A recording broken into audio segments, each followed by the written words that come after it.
From impeachments to inaugurations, if it's a political story, we are on the scene.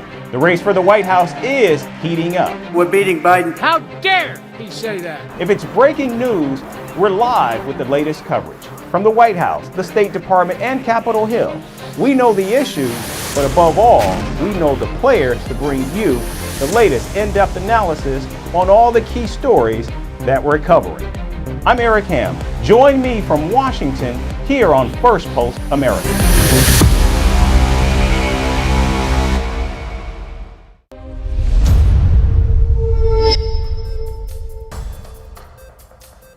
Hello and welcome to Firstpost America, your global pit stop for the latest news and headlines from the United States and around the world. I'm Eric Ham, coming to you from the nation's capital in Washington, D.C. We'll get you caught up on all the day's top stories, but first, let's take a look at the headlines. Israel launches a new round of airstrikes in Gaza's Rafah, where hundreds of thousands of Palestinians sought refuge. U.S. President Joe Biden says the attacks have been over the top. In an interview with U.S. talk show host, Russian President Vladimir Putin sends a message to the West saying it is impossible to defeat Russia. Ex-President Donald Trump wins the Nevada Republican caucus by a massive margin. Initial results show the former president garnered more than 99% of the vote. Independent candidates backed by jailed former Prime Minister Imran Khan led in Pakistan's elections as delayed results continue to trickle in. French luxury giant Hermes posts record sales and net profits with plans to reward all employees worldwide with a bonus following strong growth in every region.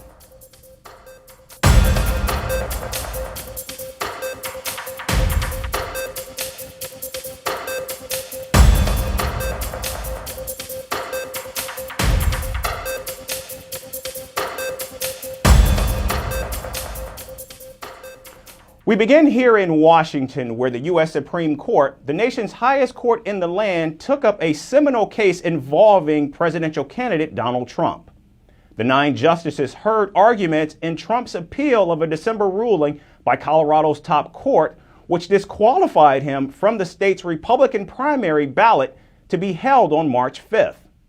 The Colorado court found that Trump participated in the January 6th insurrection of 2021. The court heard arguments for 2 hours of high-stakes back and forth from both sides.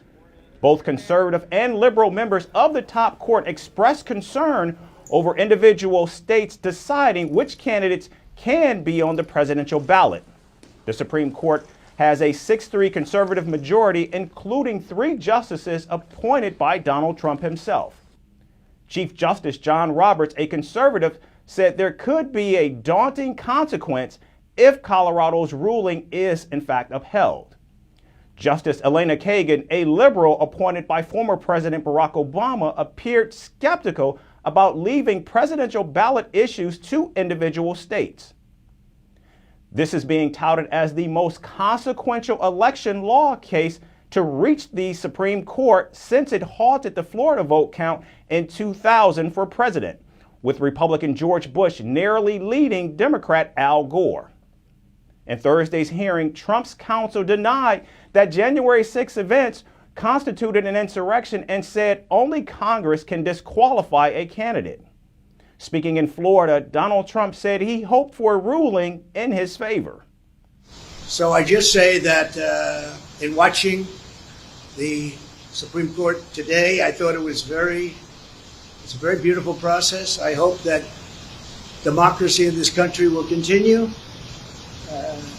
because right now we have a very, very tough situation with all of the radical left ideas, with the weaponization of politics. They weaponize it like it's never been weaponized before.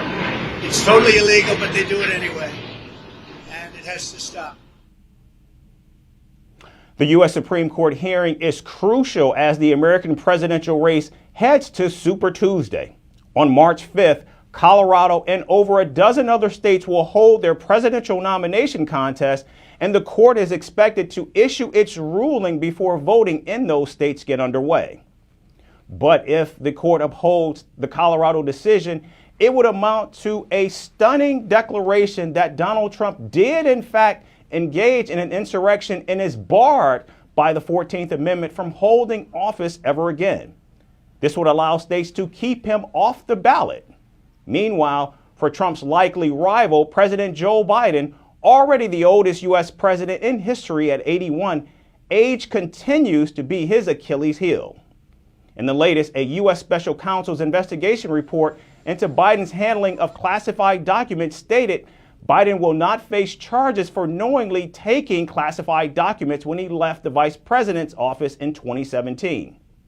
However, while Special Counsel Robert Hur's report made clear no charges are forthcoming, it made a litany of sharp attacks aimed directly at Biden's age. It called Biden, quote, an elderly man with a poor memory, suggesting he could not even remember when his son died.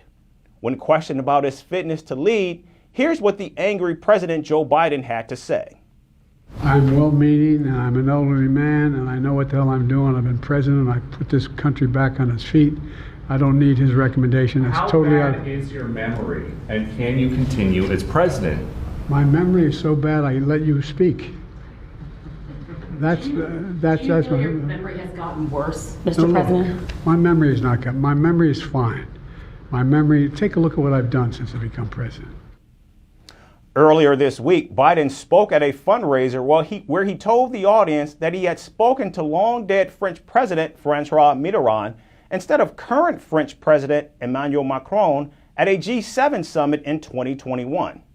On Wednesday, talking about that same G7 meeting, Biden said he met German Chancellor Helmut Kohl, who died in 2017 instead of then Chancellor Angela Merkel. The investigation and report led by a Donald Trump holdover is potential gold for Biden's political opponents. And now from elections in the United States to elections in Russia, while Biden and Trump fight it out for the White House, for Vladimir Putin, a re-election is all but assured. And for those running against him, the only thing certain is their defeat. In the latest, Russia's election commission barred Putin's anti-war rival Boris Nadezhdin, a candidate nominated by the political party. Nadezhdin needed to gather at least 100,000 signatures across at least 40 regions to stand in the election. Authorities claim over 15% of the signatures that he submitted with his application were false, including those of dead people. But the 60-year-old contender has refused to give up. He says he will challenge it in the top court. I will continue working further. We will be moving candidates for elections. We will be organizing a widespread movement. These tens of thousands of people have the right for legal representation, and we will provide for this opportunity, of course. Sooner or later, I will become a Russian president. Hopefully sooner than later, of course. But for sure, I will become one next time. But the next elections are a lot closer than in 6 years. Nadezhdin has been critical of Putin's war in Ukraine. He calls the decision a fatal mistake. He has surprised many with his criticism of the war when very few voices of dissent have been tolerated. Kremlin critics say Nadezhdin would not have been allowed to campaign and collect signatures without blessings from authorities. However, he denies these claims. In fact, two other candidates are vying for the presidency, but as they are from ceremony opposition parties backed by the Kremlin, they are no threat to Putin's grip on power. Vladimir Putin has been in power for more than 2 decades. He's either been president or prime minister since the end of 1999, and now he is set to secure another 6-year term in the March contest. This will make Putin the longest serving leader of Russia since Stalin.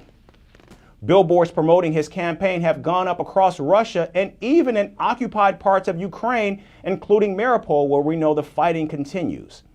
During Putin's presidency, Russia has quashed all serious domestic opponents, with some languishing in jails and others sent into forced exile. Russia has also banned independent media, with new censorship laws and outlawed protests, making political and civic freedoms non-existent in the country. In 2020, Putin also pushed through controversial constitutional amendments to reset presidential term limits, paving the way for him to stay in power until at least 2036. And now we move on to Putin's ally and friend, Kim Jong-Un. The North Korean Supreme Leader has issued another threat to his neighbor. Kim Jong-un says he has the legal right to annihilate South Korea. He said South Korea has rebuffed all Pyongyang's efforts to cooperate. Therefore, it's correct to label the neighbor as the primary enemy. Kim Jong-un said South Korea can be attacked and destroyed at any time. The North Korean leader's latest threat came as he marked the military's founding day. Kim Jong-un was joined by his daughter, who South Korea says is his likely heir. Earlier this week, North Korea ended economic cooperation with the South. And Kim Jong-un has also marked the beginning of the year by eliminating the concept of peaceful unification from North Korea's national policy. He even ordered to tear down a monument in Pyongyang that symbolized hopes of unification. The animosity between the neighbors has been increasing in recent years. The North Korean regime has also strengthened its pressure campaign against South Korea with increasing weapon launches, including cruise missiles. North Korea has been expanding its nuclear weapons and missile program with a weapons testing spree. Its launches have usually been accompanied by a warning to the United States and South Korea. Earlier, Kim Jong-un asked his military to step up its war preparations. He has restated time and again that he has no desire for diplomacy. Meanwhile, U.S. President Joe Biden has warned Kim Jong-un that if he tried to launch a nuclear attack, it would mean the end of his regime. South Korean President Yoon Suk-yeol and his government say North Korea is trying to raise its profile ahead of April elections for parliament. Yoon's party, which backs military cooperation with the United States and a tough stance against Pyongyang, is fighting against the opposition Democratic Party, which favors rapprochement with North Korea.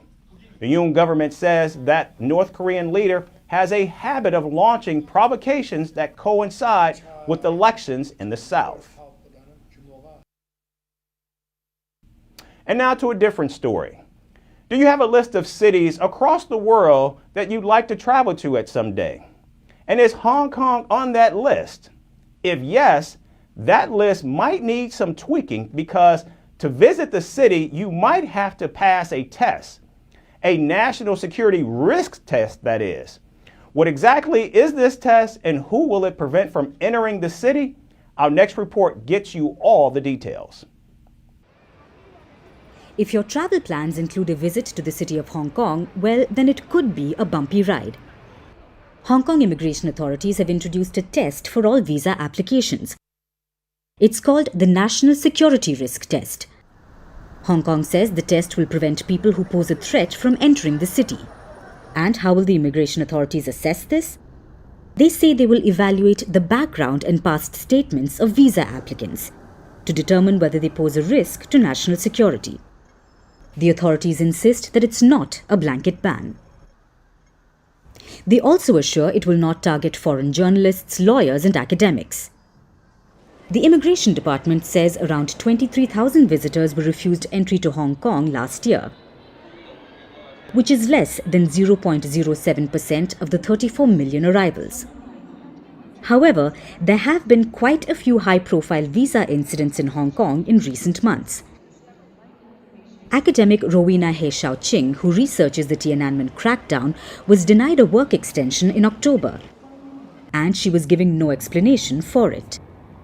Japanese freelance journalist Yoshiaki Ogawa was denied entry and was turned away at the city's airport in June.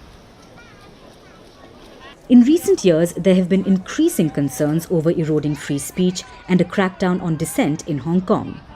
The city's government is working on a new controversial national security legislation. The new legislation will build on the draconian Hong Kong national security law, which was imposed by China 4 years ago when massive pro-democracy protests broke out in the city and hundreds of thousands of people took to the streets. It criminalizes any act of secession, subversion, or undermining the power of the central government, terrorism, and collusion with foreign or external forces. It also advocates tighter control of foreign political organizations linked to the city. The Hong Kong national security law has been facing widespread public opposition. Critics say it erodes civil liberties and squashes dissent. They say the new legislation will further tighten these controls.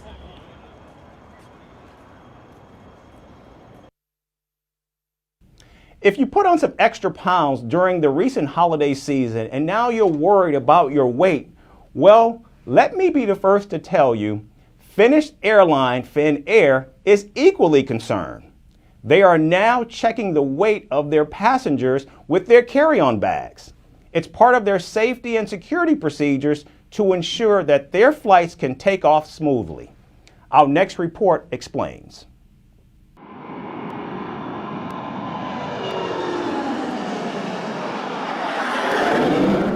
Traveling in flights is fast and fun, but there are many who find an airport's atmosphere intimidating. Long queues, security checks, immigration, and among these, weight is certainly the biggest stress-causing reason. The moment your overpacked luggage goes on that scale, it does make you feel a little anxious, doesn't it? But Finnish airline Finnair has changed the rules of the game. It's not just in-flight entertainment that Finnair has to offer its passengers. The airline has come up with an exhilarating pre-flight experience as well. Now, it won't just be your bag that will go on the weighing scale, even you will. The airline is concerned about their passengers' weight. Your weight is now part of the pre-flight checklist. Finnair passengers travelling from Finland's Helsinki airport might come across a groundbreaking new procedure. Finnair has implemented a voluntary passenger weigh-in policy at departure gates. This aims to improve the accuracy of weight estimates for their aircraft. A Finnair executive says the data will help the company to assess the security and efficiency of their flights. The data collection will solely be used for operational purposes. The airline will use the data to estimate the weight of their planes to comply with aviation regulations. This procedure will be on till the summer season as they need accurate numbers for their estimations. The numbers will vary in summer and winter as heavier clothing comes into play when the mercury drops. The airline company is surprised by the number of volunteers who've come forward to be part of the research. The trial that began earlier this week saw at least 800 passengers enthusiastically waiting to get weighed. A passenger just has to step on the scale with their carry-on luggage at the departure gate. But what if that carry-on luggage is overweight, as there's a weight limit on that too? In response to this question, the airline clarified that it makes no difference what the weight is. No passenger will be penalized. Instead, these brave passengers will be recognized for their zeal and enthusiasm, with a baggage tag. The airline assures no personal information is recorded other than the person's weight. The weight of passengers holds the fate of planes. It affects where passengers can sit, how many bags one can stuff in the overhead cabins, and the number of bags the cargo part can hold. The average weight of its customers sets the maximum weight for safe takeoff. So they say that for your own safety, step onto that weighing scale.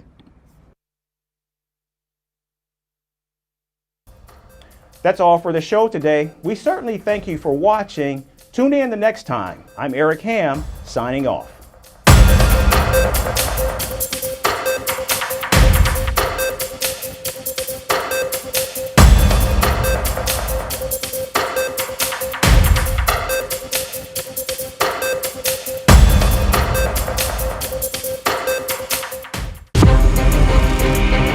From impeachments to inaugurations, if it's a political story, we are on the scene. The race for the White House is heating up. We're beating Biden. How dare he say that? If it's breaking news, we're live with the latest coverage. From the White House, the State Department, and Capitol Hill, we know the issues, But above all, we know the players to bring you the latest in-depth analysis on all the key stories that we're covering. I'm Eric Ham. Join me from Washington here on Firstpost America.